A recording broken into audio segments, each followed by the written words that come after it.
ಬೆಂಗಳೂರಿನಲ್ಲಿ ರೇಣುಕಾಸ್ವಾಮಿ ಕೊಲೆ ಪ್ರಕರಣಕ್ಕೆ ಸಂಬಂಧಪಟ್ಟಂತೆ ಮತ್ತಷ್ಟು ಡೀಟೇಲ್ಸ್ ಲಭ್ಯವಾಗಿದ್ದಾವೆ. ತನಿಖೆ ಸಂದರ್ಭದಲ್ಲಿ ದರ್ಶನ್ ಬಳಸ್ತಾ ಇದ್ದಂತ ಸಿಮ್ ಸೀಕ್ರೆಟ್ ಈಗ ರಿವೀಲ್ ಆಗಿದೆ. ಬೇರೊಬ್ಬರ ಹೆಸರಿನಲ್ಲಿ ಸಿಮ್ ಬಳಸ್ತಾ ಇದ್ದದ್ದು ಬೆಳಕಿಗೆ ಬಂದಿದೆ. ಬೇರೆಯವರ ಹೆಸರಿನಲ್ಲಿ ಸಿಮ್ ಅನ್ನ ಖರೀದಿ ಮಾಡಲಾಗಿತ್ತು. ಆ ಸಿಮ್ ಅನ್ನ ಆರೋಪಿ 2 ಆಗಿರುವಂತ ದರ್ಶನ್ ಬಳಕೆ ಮಾಡ್ತಾ ಇದ್ರು ಅನ್ನುವಂತ ಮಾಹಿತಿ ಲಭ್ಯವಾಗಿದೆ. ಸಿಮ್ ಖರೀದಿದಾರರಿಗೆ ನೋಟಿಸ್ ನೀಡೋದಕ್ಕೆ ಪೊಲೀಸರು ಮುಂದಾಗಿದ್ದಾರೆ. ಯಾರ ಹೆಸರಲ್ಲಿ ಖರೀದಿ ಮಾಡಿದ್ರು ಅವರ ಡೀಟೇಲ್ಸ್ ಕೊಟ್ಟೆ ಖರೀದಿ ಮಾಡಿರ್ತಾರಲ್ವಾ, ಹಾಗಾಗಿ ಅವರಿಗೆ ನೋಟಿಸ್ ಕೊಡೋದಕ್ಕೆ ಸಿದ್ಧತೆ ಮಾಡಿಕೊಳ್ಳಲಾಗಿದೆ. ನಟ ದರ್ಶನ್ ಮಾತ್ರ ಅಲ್ಲ, ಪವಿತ್ರ ಗೌಡ, ಪ್ರದೋಷ್, ಕಾರ್ತಿಕ್, ಕೇಶವ್ ಮೂರ್ತಿ, ನಿಖಿಲ್ ನಾಯಕ್ ಕೂಡ ಬೇರೊಬ್ಬರ ಸಿಮ್ ಅನ್ನ ಬಳಕೆ ಮಾಡ್ತಾ ಇದ್ರಂತೆ. ಅಂದ್ರೆ ಬೇರೊಬ್ಬರ ದಾಖಲೆಗಳನ್ನ ಕೊಟ್ಟು ಸಿಮ್ ಖರೀದಿಯನ್ನ ಮಾಡಿ ಆ ಸಿಮ್ಗಳನ್ನ ಬಳಕೆ ಮಾಡ್ತಾ ಇದ್ರಂತೆ. ಅದಕ್ಕೆ ಸಂಬಂಧಪಟ್ಟಂತೆ ವಿಚಾರಣೆ ನಡೆಯುವಂತಹ ಸಂದರ್ಭದಲ್ಲಿ ಮಾಹಿತಿ ಹೊರಬಿದ್ದಿದೆ. ಆ ಅಂಶಗಳನ್ನ ಕೂಡ ಈ ರಿಮ್ಯಾಂಡ್ ಅಪ್ಲಿಕೇಶನ್ ಅಲ್ಲಿ ಉಲ್ಲೇಖ ಮಾಡಲಾಗಿದೆ. ನ್ಯಾಯಾಂಗ ಬಂಧನ ವಿಸ್ತರಣೆ ಏನಾಯ್ತು, ಆಗ ಕೂಡ ಈ ವಿಚಾರಗಳು ಪ್ರಸ್ತಾಪ ಆಗಿದ್ದಾವೆ. ಯಾಕಾಗಿ ನ್ಯಾಯಾಂಗ ಬಂಧನ ಮುಂದುವರಿಸಬೇಕು, ಮತ್ತೆ ಇನ್ನು ಏನೆಲ್ಲ ತನಿಖೆ ಬಾಕಿ ಇದೆ ಅದ್ರ ಬಗ್ಗೆ ಕೂಡ ಎಸ್ಪಿಪಿ ವಕೀಲರು ಪ್ರಸ್ತಾಪ ಮಾಡಿದ್ರು. ಆ ಸಂದರ್ಭದಲ್ಲಿ ದರ್ಶನ್ ಸೇರಿದಂತೆ ದರ್ಶನ್ ಗ್ಯಾಂಗ್ನಲ್ಲಿ ಕೆಲವರು ಒಂದು 7-8 ಜನರೇನಿದ್ದಾರೆ ಬೇರೆಯವರ ದಾಖಲಾತಿಗಳನ್ನ ಕೊಟ್ಟು ಬೇರೆಯವರ ಹೆಸರಿನಲ್ಲಿ ಸಿಮ್ ಖರೀದಿ ಮಾಡಿದ್ರು ಅನ್ನುವಂಥ ಮಾಹಿತಿ ಕೂಡ ಲಭ್ಯವಾಗಿದೆ. ಅದಕ್ಕೆ ಸಂಬಂಧಪಟ್ಟಂತೆ ಯಾರ್ಯಾರ ಹೆಸರಲ್ಲಿ ಸಿಮ್ ಅನ್ನ ಖರೀದಿ ಮಾಡಿದ್ರೋ ಅವರಿಗೆ ನೋಟಿಸ್ ಕೊಡೋದಕ್ಕೆ ಕೂಡ ಪೊಲೀಸರು ಈಗ ಸಿದ್ಧತೆಯನ್ನ ಮಾಡಿಕೊಂಡಿದ್ದಾರೆ. ಈಗಾಗಲೇ ಕೇಸ್ಗೆ ಸಂಬಂಧಪಟ್ಟಂತೆ ಡೀಟೇಲ್ಸ್ ಕಲೆಕ್ಟ್ ಮಾಡುವಂತ ಸಂದರ್ಭದಲ್ಲಿ ತನಿಖಾ ಸಂದರ್ಭದಲ್ಲಿ ಹೊರಬಿದ್ದಿರುವಂತ ಸ್ಫೋಟಕ ಮಾಹಿತಿ ಇದು. ದರ್ಶನ್ ಸೇರಿದಂತೆ ಬೇರೆ ಬೇರೆ ಆರೋಪಿಗಳು ಕೂಡ ಬೇರೆಯವರ ಹೆಸರಿನಲ್ಲಿ ಸಿಮ್ ಖರೀದಿ ಮಾಡಿದ್ರಂತೆ. ಹೇಮಂತ್ ಹೆಸರಿನಲ್ಲಿರುವಂತಹ ಸಿಮ್ ಅನ್ನ ನಟ ಹಾಗೂ ಈಗ ಆರೋಪಿ ಆಗಿರುವಂತ ದರ್ಶನ್ ಬಳಕೆ ಮಾಡ್ತಾ ಇದ್ರಂತೆ. ಹೇಮಂತ್ ಎಂಬ ಹೆಸರಿನಲ್ಲಿ ಸಿಮ್ ಖರೀದಿ ಮಾಡಲಾಗಿತ್ತು. ಆ ಸಿಮ್ ಬಳಕೆ ಮಾಡ್ತಾ ಇದ್ರು. ಸಿಪಿ ಹೇಮಂತ್ ಬಿನ್ ಎನ್ ಚಂದನ್ ಹೆಸರಿನಲ್ಲಿರುವಂತಹ ಸಿಮ್ ಅನ್ನ ದರ್ಶನ್ ಬಳಕೆ ಮಾಡ್ತಾ ಇದ್ರಂತೆ. ಆ ಮಾಹಿತಿ ತನಿಖಾ ಸಂದರ್ಭದಲ್ಲಿ ಹೊರಬಿದ್ದಿದೆ.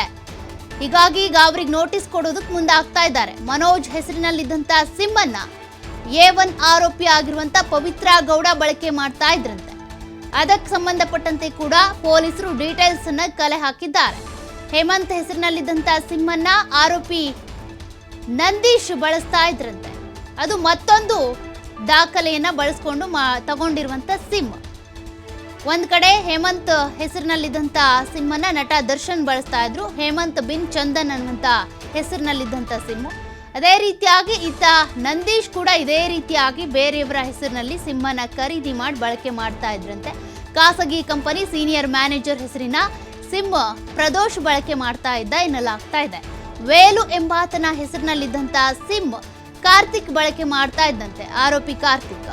ಇನ್ನು ಪ್ರಜ್ಞಾ ಎಂ ಹೆಸರಿನಲ್ಲಿ ಸಿಮ್ ಕಾರ್ಡ್ ಅನ್ನ ತೆಗೆದುಕೊಂಡು ಕೇಶವ್ ಮೂರ್ತಿ ಬಳಕೆ ಮಾಡ್ತಾ ಇದ್ದಂತೆ. ಗೀತಾ ಹೆಸರಲ್ಲಿ ಇದ್ದಂತಹ ಸಿಮ್ ಕಾರ್ಡ್ ಅನ್ನ ನಿಖಿಲ್ ನಾಯಕ್ ಬಳಕೆ ಮಾಡ್ತಾ ಇದ್ದಂತೆ. ಸದ್ಯ ಸಿಮ್ ಮಾಲೀಕರ ವಿಚಾರಣೆಗೆ ಈಗ ಪೊಲೀಸರು ಮುಂದಾಗಿದ್ದಾರೆ. ಸಿಮ್ ಖರೀದಿ ಮಾಡುವಂತ ಸಂದರ್ಭದಲ್ಲಿ ಒಂದು ಆಧಾರ್ ಕಾರ್ಡ್ ಕೊಟ್ರೆ ಸಿಮ್ ಅನ್ನ ಕೊಡ್ತಾರೆ.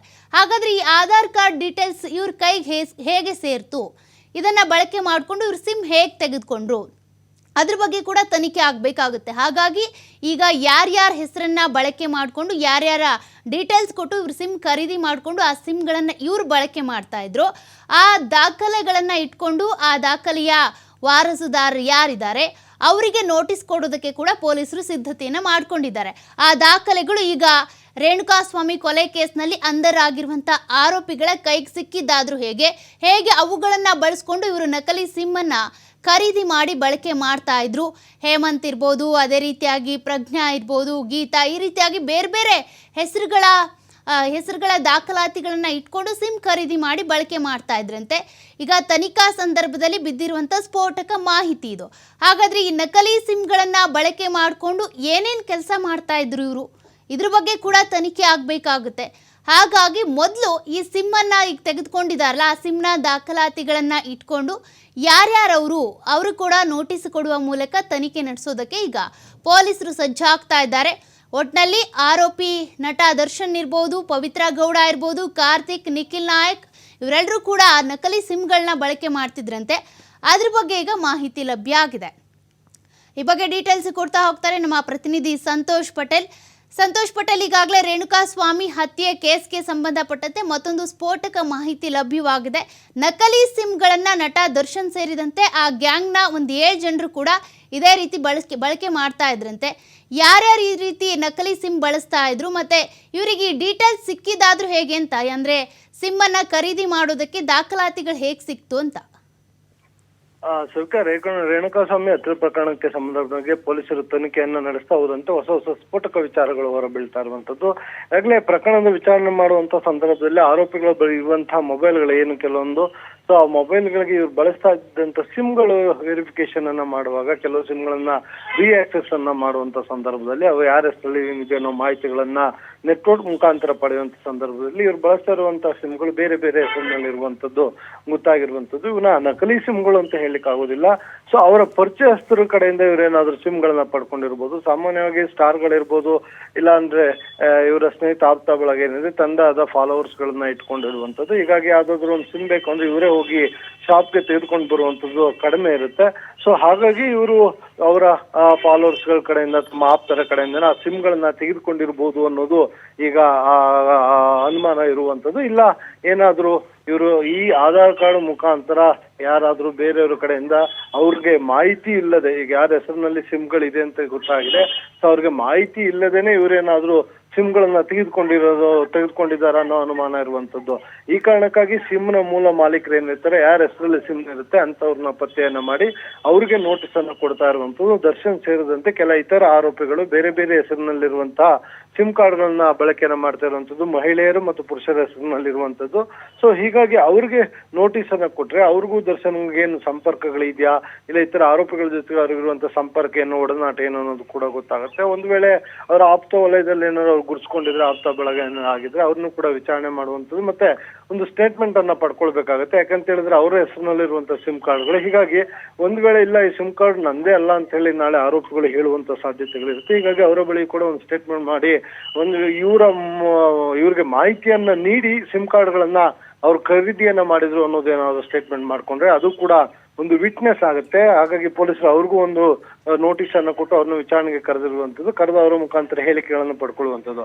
ಒಂದು ವೇಳೆ ಈ ಏನೋ ಬೇರೆ ಹೆಸರಿನಲ್ಲಿರುವಂತಹ ಸಿಮ್ಗಳು ಏನ್ ಪತ್ತೆ ಆಗಿದೆ, ಇದು ಅದರ ಯಾರ ಹೆಸರಿನಲ್ಲಿ ಪಡ್ಕೊಂಡಿದ್ರೆ ಅವ್ರಿಗೆ ಮಾಹಿತಿಯೇ ಇಲ್ಲ ಅಂತ ಹೇಳಿದ್ರೆ ಆರೋಪಿಗಳ ಮೇಲೆ ಇನ್ನೊಂದು ಪ್ರಕರಣ ದಾಖಲಾಗುವಂತ ಸಾಧ್ಯತೆ ಕೂಡ ಇರುತ್ತೆ. ಇಲ್ಲ ಅಂದ್ರೆ ಅವ್ರಿಗೆ ಸಿಮ್ ಒದಗಿಸಿದಂತಹ ವ್ಯಕ್ತಿ ಯಾರು ಅನ್ನೋದು ಕೂಡ ಪೊಲೀಸರು ಪತ್ತೆಯನ್ನ ಮಾಡಬೇಕಾಗುತ್ತೆ. ಅದಾದ ನಂತರ ಮತ್ತೊಂದು ಪ್ರಕರಣ ದಾಖಲಾಗುವ ಸಾಧ್ಯತೆಗಳು ಕೂಡ ಇರುತ್ತೆ. ಈ ಹಿನ್ನೆಲೆಯಲ್ಲಿ ಮೂಲ ಮಾಲೀಕರಿಗೆ ನೋಟಿಸ್ ಕೊಟ್ಟು ಇವತ್ತು ಅದರ ವಿಚಾರಣೆಯನ್ನು ನಡೆಸಲಿಕ್ಕೆ ಮುಂದಾಗ್ತಾ ಇರುವಂತದ್ದು. ಸೌಖ್ಯ. Thank you Santosh ಡೀಟೇಲ್ಸ್ಗೆ.